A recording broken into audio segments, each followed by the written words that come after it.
A. Pemanfaatan medan magnet pada migrasi hewan. Yang kita pelajari pada materi ini adalah kemagnetan dalam tubuh hewan dan migrasi hewan. A. Pemanfaatan medan magnet pada migrasi hewan.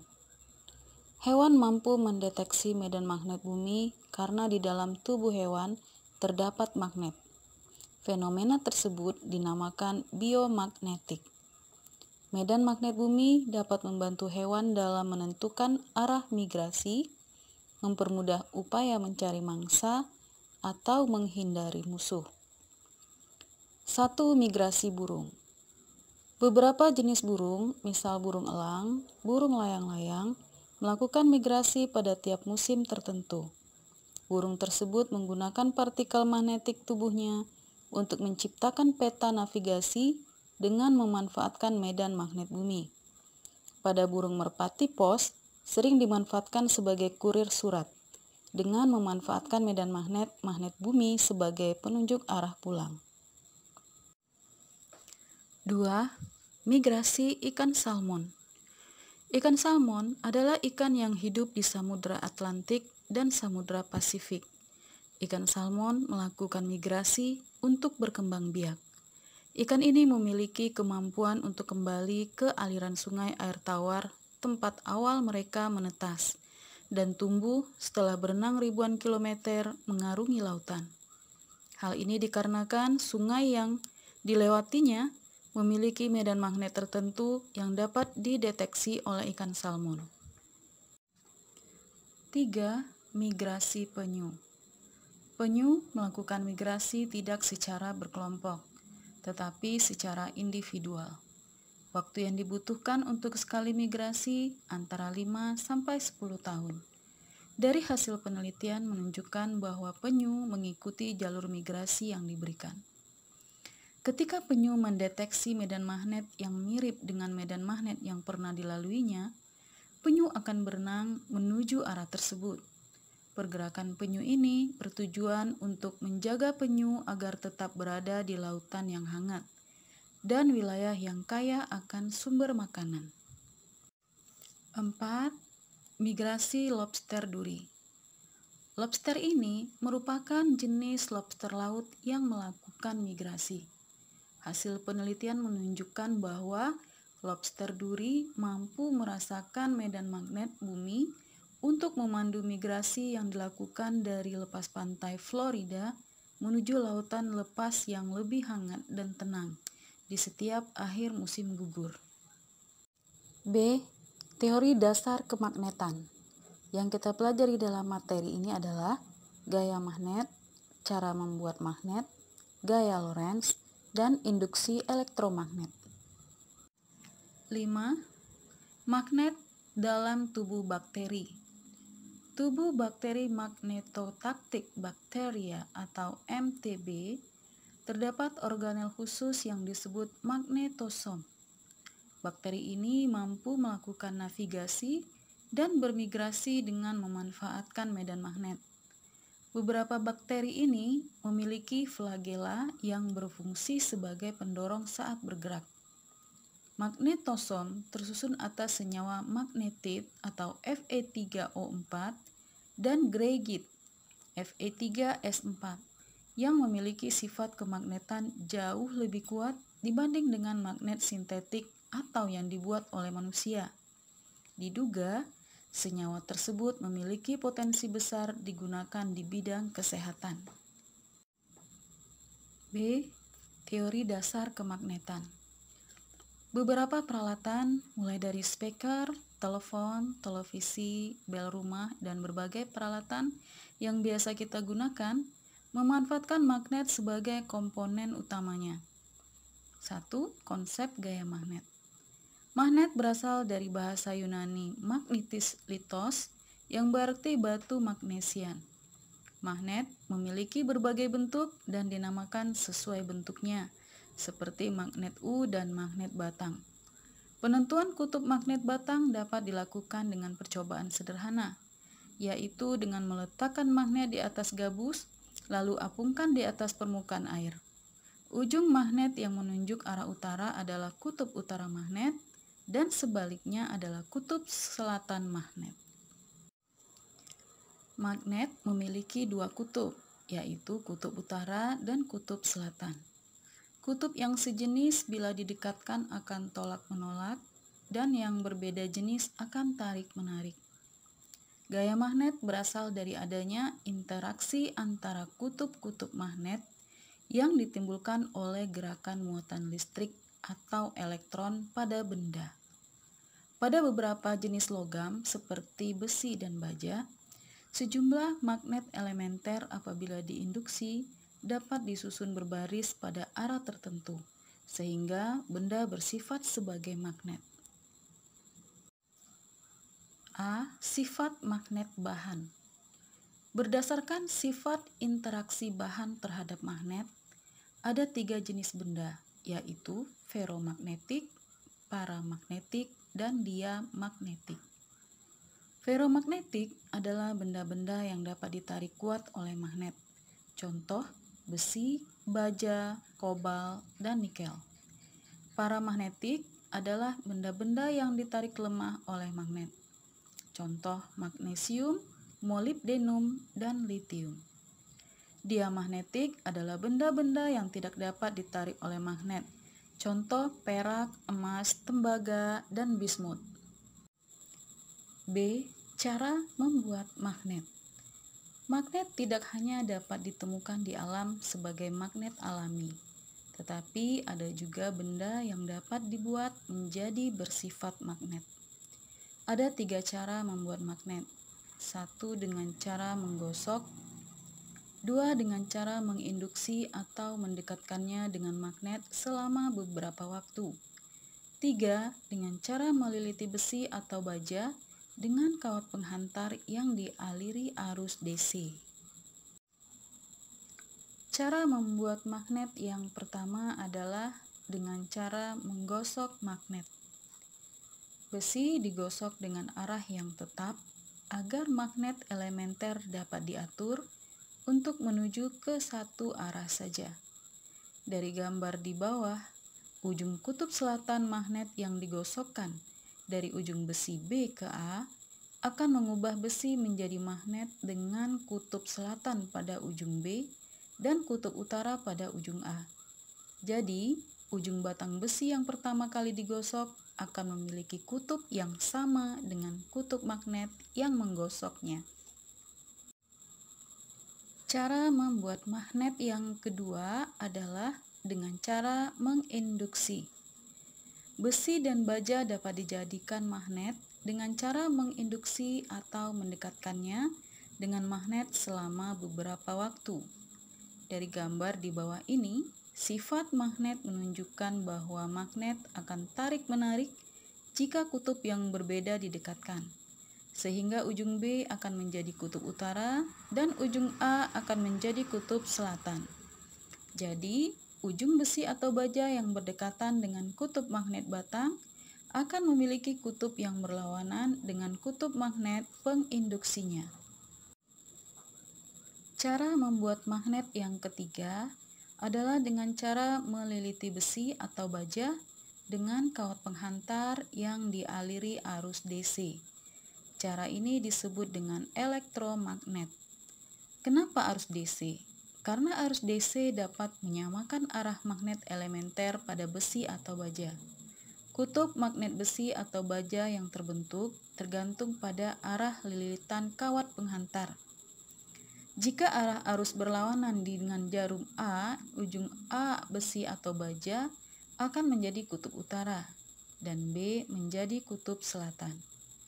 Jika arah arus searah jarum jam, maka ujung A besi atau baja akan menjadi kutub selatan dan B menjadi kutub utara.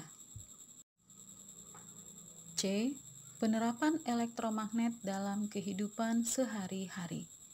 Beberapa penerapan elektromagnet dapat ditemui pada bel listrik, saklar listrik, dan telepon kabel.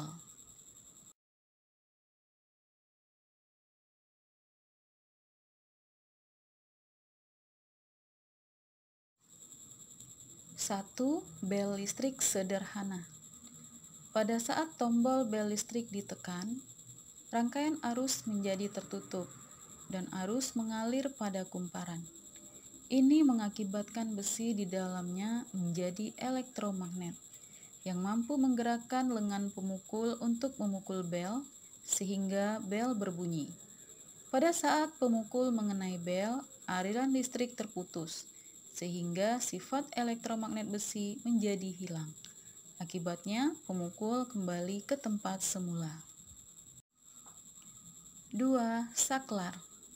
Saklar berfungsi untuk memutuskan dan menghubungkan arus listrik pada rangkaian listrik. Pada gambar, saklar mulai bekerja saat rangkaian tertutup.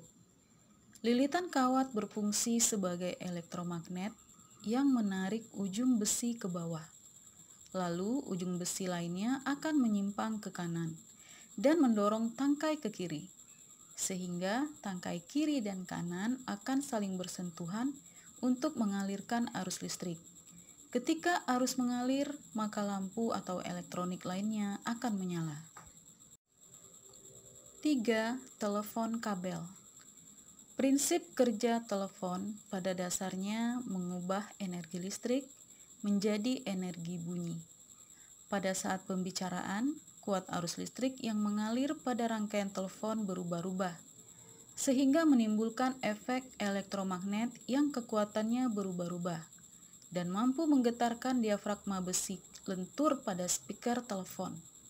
Getaran pada speaker inilah yang akhirnya menggetarkan udara di sekitarnya dan memberikan efek dengar bagi telinga kita.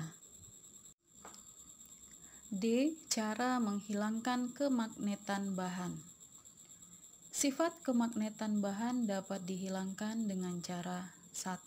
Dipukul-pukul, 2. Dipanaskan, 3. Dililitin magnet dengan arus bolak-balik atau AC. Pada prinsipnya, sifat kemagnetan dapat dihilangkan dengan cara mengacak arah magnet elementernya. E. Medan magnet. Medan magnet adalah daerah di sekitar magnet yang dapat mempengaruhi magnet atau benda feromagnetik. Pola-pola yang dibentuk oleh pasir besi merupakan bentuk garis gaya magnet yang digunakan untuk menggambarkan medan magnet. Medan magnet terbesar terletak pada ujung-ujung kutub magnet. Hal ini ditunjukkan dengan banyaknya pasir besi yang ditarik oleh ujung-ujung kutub magnet. Teori kemagnetan bumi. Bumi adalah magnet raksasa yang memiliki kutub utara magnet dan kutub selatan magnet. Kutub utara berada di sekitar kutub selatan bumi, sedangkan kutub selatan berada di sekitar kutub utara bumi. Ketidaktepatan kutub utara dan selatan magnet bumi disebut deklinasi. Selain ketidaktepatan ini, ternyata medan magnet bumi juga membentuk sudut dengan horizontal permukaan bumi, yang disebut dengan inklinasi. Inilah gambaran mengenai sudut deklinasi. Kedudukan utara-selatan kompas tidak tepat menunjuk ke arah utara dan selatan bumi, melainkan menyimpang ke kiri atau ke kanan. Penyimpangan ini terjadi karena kompas mengikuti penyimpangan magnet bumi akibat posisi rotasi bumi yang miring. Sudut yang terbentuk dari jarum kompas terhadap kutub utara selatan bumi disebut sudut deklinasi.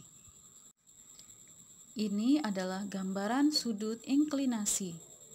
Keadaan jarum kompas juga tidak sejajar atau mendatar, tetapi menyimpang naik atau turun terhadap horizontal atau permukaan bumi.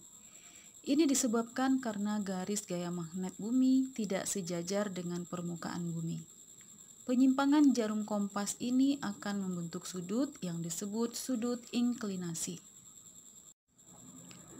Sudut inklinasi positif terjadi jika kutub utara menyimpang ke bawah, dan sudut inklinasi negatif terjadi jika kutub utara menyimpang ke atas. Sudut inklinasi 90 derajat terjadi di daerah kutub-kutub bumi. Sudut inklinasi 0 derajat terjadi di daerah khatulistiwa. Medan magnet bumi berfungsi untuk melindungi penduduk dari radiasi kosmik yang dapat membahayakan kesehatan, sehingga partikel listrik tidak dapat masuk ke seluruh permukaan bumi, tetapi akan tertarik menuju kutub-kutub magnet bumi. Saat menabrak atmosfer bumi, partikel listrik tersebut terionisasi membentuk plasma lemah. Tampilan indah cahaya plasma inilah yang dikenal sebagai aurora. 3. Induksi magnet dan gaya Lorentz. A. Induksi magnet. Konsep induksi magnet berawal dari tidak terkendalinya putaran jarum kompas yang ada di kapal laut saat petir menyambar. Dari hasil penelitian Hans Christian Ørsted tahun 1820, menunjukkan bahwa arus listrik dapat menimbulkan medan magnet. Percobaan ini dikenal dengan percobaan Ørsted. Arah medan magnet dan arah arus dapat ditunjukkan dengan menggunakan kaidah tangan kanan. Arus listrik ditunjukkan dengan huruf I dan medan magnet ditunjukkan dengan huruf B. Bagaimanakah arah medan magnet di sekitar kawat berarus? Jika pada kawat lurus, medan magnet terbentuk melingkari arah arus. Pada kumparan, medan magnet tampak melingkari kabel. Tetapi pada kumparan, medan magnetnya seolah-olah membentuk kutub utara dan selatan pada ujung-ujungnya, persis seperti pada magnet batang. B. Gaya Lorentz. Kawat berarus yang berada dalam medan magnet akan mengalami gaya yang disebut gaya Lorentz. Semakin besar arus listrik, gaya Lorentz akan semakin besar. Semakin besar medan magnet, gaya Lorentz akan semakin besar. Semakin panjang kawat berarus, gaya Lorentz akan semakin besar pula. Jadi, gaya Lorentz terjadi apabila kawat penghantar berarus listrik berada di dalam medan magnetik. Besar gaya Lorentz bergantung pada besar medan magnetik, panjang penghantar, dan besar arus listrik yang mengalir dalam kawat penghantar. Arah gaya Lorentz dapat ditentukan dengan menggunakan kaidah tangan kanan. Jika ibu jari menunjukkan arah arus listrik I dan jari telunjuk menunjukkan arah medan magnetik B, jari tengah menunjukkan arah gaya Lorentz F. Peralatan dalam kehidupan sehari-hari yang memanfaatkan gaya Lorentz antara lain bor listrik, kipas angin, blender, mixer, hair dryer, mesin penyedot air, dan mesin cuci. Besar gaya Lorentz dapat ditulis dengan rumus F sama dengan B dikali I dikali L. Dengan F adalah gaya Lorentz dalam satuan Newton, B kuat medan magnet dalam satuan Tesla, I kuat arus listrik dalam satuan ampere, dan L panjang kawat penghantar dalam satuan meter. Bor listrik merupakan alat listrik yang mengubah energi listrik menjadi energi gerak. Prinsip kerja bor listrik berdasarkan gaya Lorentz. Gaya Lorentz terjadi apabila kawat penghantar berarus listrik berada di dalam medan magnetik. Besar gaya Lorentz bergantung pada besar medan magnetik, panjang penghantar, dan besar arus listrik yang mengalir dalam kawat penghantar. Besar gaya Lorentz dapat ditentukan dengan persamaan di atas. C. Penerapan gaya Lorentz pada motor listrik. Motor listrik digunakan untuk mengubah energi listrik menjadi energi gerak.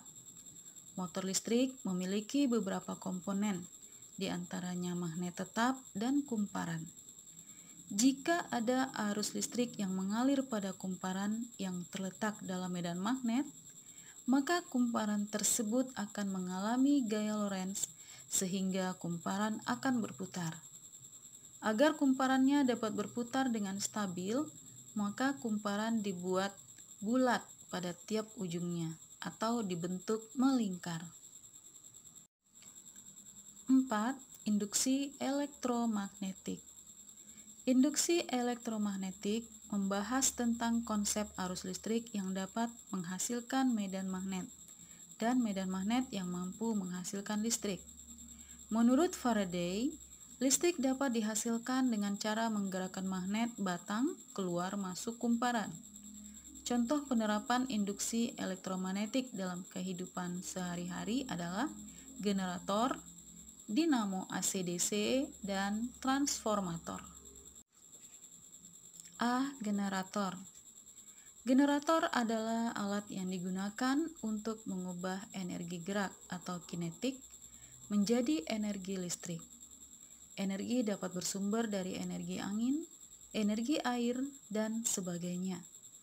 Generator ada dua macam, yaitu generator arus listrik bolak-balik dan generator arus listrik searah. Generator arus listrik bolak-balik atau AC atau alternator dapat menghasilkan arus listrik bolak-balik dengan cara menggunakan cincin ganda. Generator arus listrik searah atau DC. Sedangkan generator DC dapat menghasilkan arus listrik searah dengan cara menggunakan komutator atau cincin belah.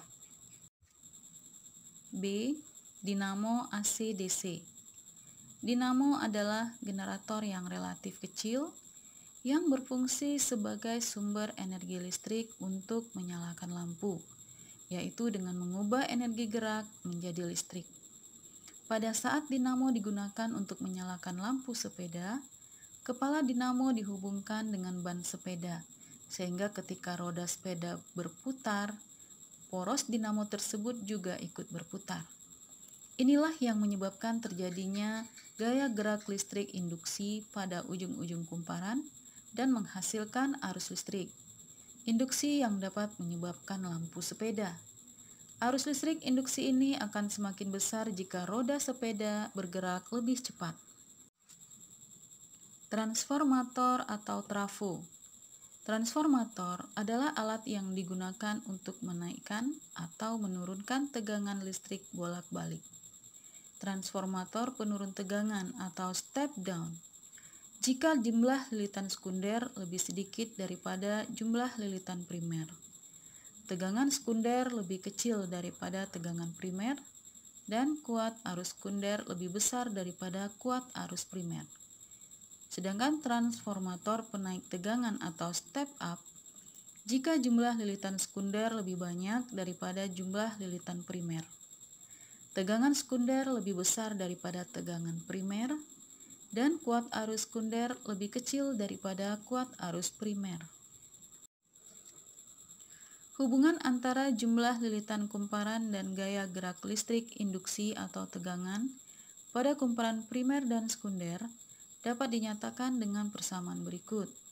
NP per NS sama dengan VP per VS. Dengan NP, jumlah lilitan kumparan primer, NS, jumlah lilitan kumparan sekunder, VP, tegangan pada kumparan primer dalam volt, dan VS, tegangan pada kumparan sekunder dalam volt. Adapun hubungan antara tegangan dan kuat arus listrik pada kumparan primer dan sekunder dapat ditentukan dengan menganggap transformator bersifat ideal. Pada transformator ideal berlaku hubungan berikut. P sama dengan PS. VP dikali IP sama dengan VS dikali IS.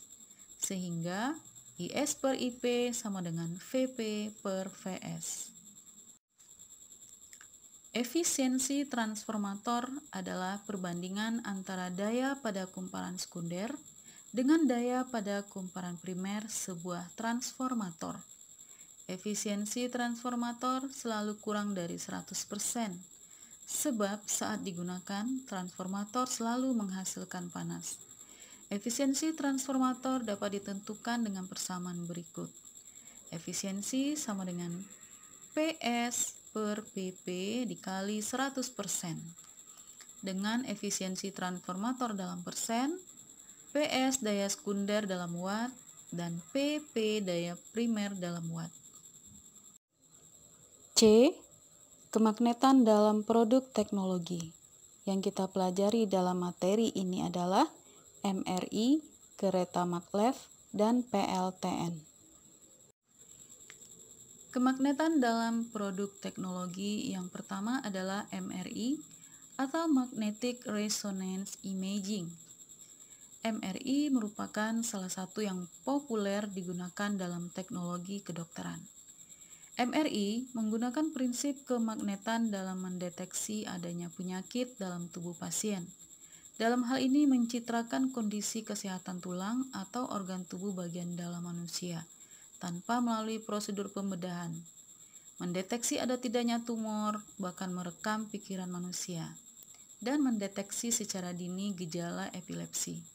Teknik ini jauh lebih aman dibanding dengan ronsen atau sinar X. Pemanfaatan kemagnetan dalam produk teknologi yang kedua adalah kereta maglev. Maglev merupakan kependekan dari magnetically levitated. Kereta maglev menerapkan prinsip gaya tolak-menolak magnet, serta didorong dengan menggunakan motor induksi. Meskipun rel dan kereta tidak menempel, kereta maglev super cepat melaju hingga 650 km per jam, tidak akan terjatuh ataupun tergelincir. Kereta ini telah digunakan di beberapa negara maju seperti Jepang, Amerika, Cina, dan beberapa negara di Eropa seperti Prancis, Jerman, dan Inggris. Pemanfaatan magnet dalam produk teknologi yang ketiga adalah dalam PLTN. Pembangkit listrik tenaga nuklir atau PLTN merupakan pembangkit listrik yang menggunakan energi nuklir untuk menghasilkan listrik. Pada PLTN, energi yang digunakan untuk menghasilkan uap air yang akan menggerakkan turbin. Ini diperoleh dari reaksi pemecahan inti atom atau fisi, uranium-235, atau melalui penggabungan inti atom atau fusi dalam suatu reaktor nuklir. Reaksi menghasilkan berbagai partikel bermuatan yang berbahaya bagi kesehatan. Agar tidak menyebar ke lingkungan, digunakan botol magnet dengan medan magnet yang sangat besar. Botol magnet akan menarik partikel bermuatan sehingga tetap berada dalam reaktor. Berikut gambar reaktor nuklir. Terima kasih karena